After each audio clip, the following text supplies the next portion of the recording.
Fjarðarveitingar veisluþjónusta kemur með matinn til þín.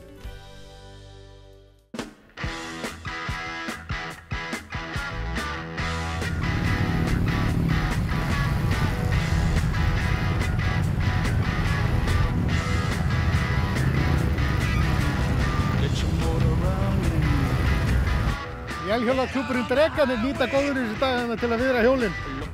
Ég ætla að fá að kíkja hérna ferð.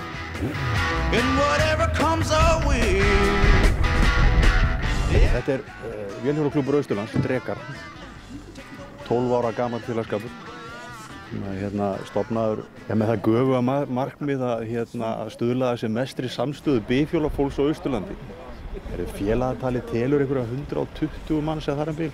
Kannski helmingur af því sem getur talist virkur. En við svo sem ég get ekkert fullyrt að það séu allir endilega félagsmenn sem eru hér. Við erum þessi della, hún er bara eins og hún er og við löðumst svolítið hver af öðrum.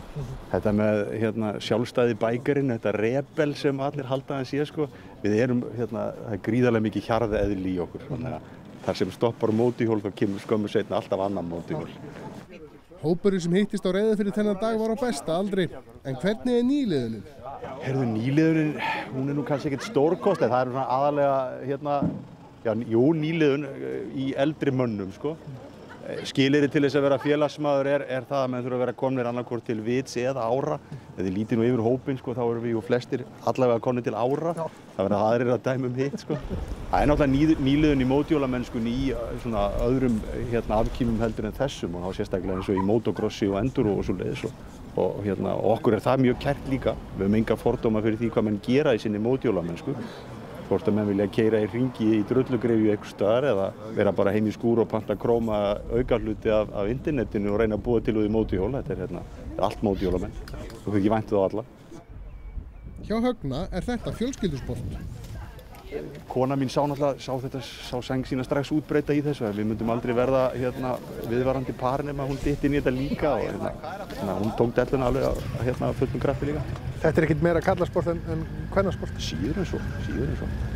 En hvernig er kynjaskiptingin og aldursskiptingin í þessu? Er hún einsleit? Kynjaskiptingin er konunum svolítið óhagstæð, sko. En það eru þá bara þeim mun öflugri þessar konur sem eru. Eru menn að reyna að draga börnin sín í þetta sport líka? Já, menn dellan er oft, hún byrjar þar og flestir byrjuðu þar þessi kallar að vera með svona dellu þegar vorum svona börn og unglingar, stráklingar.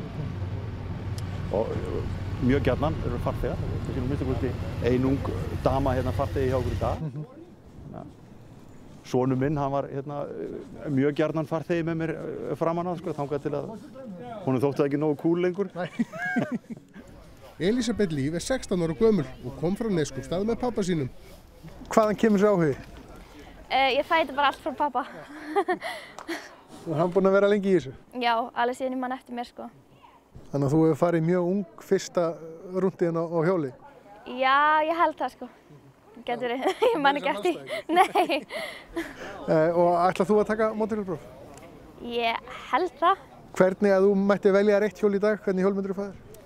Ég held ég myndi fá mig bara Harley Davidson. En hvernig er þið svona þín draumaferð? Ef þú mættir setjast upp á hjól og ráða þig hvað þú myndir gera, hvert myndir þú fara og hvað myndir þú gera? Ég myndi fara til Ameríku. Taka Route 66? Já, bara fara ströndina og svona.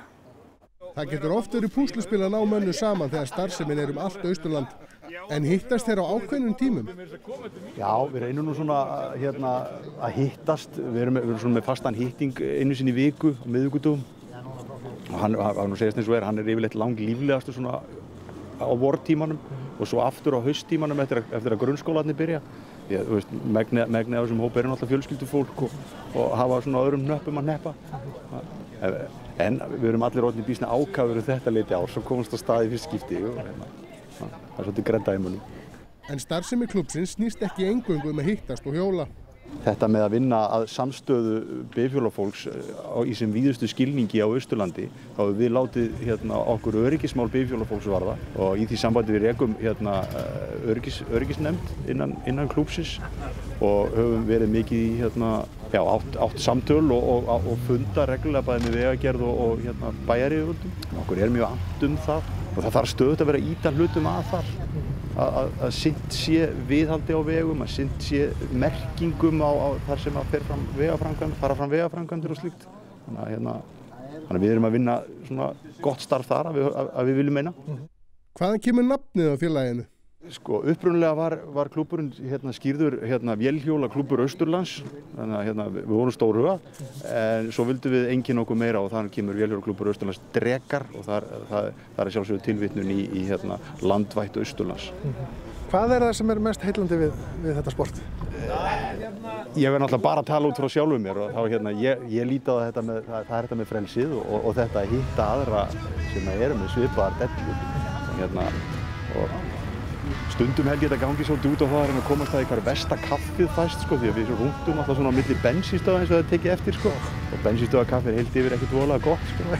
En það er voðalega erfitt að segja, þetta er bara ekkert neitt, maður laðast að þessu og maður hangir í þessu áfram.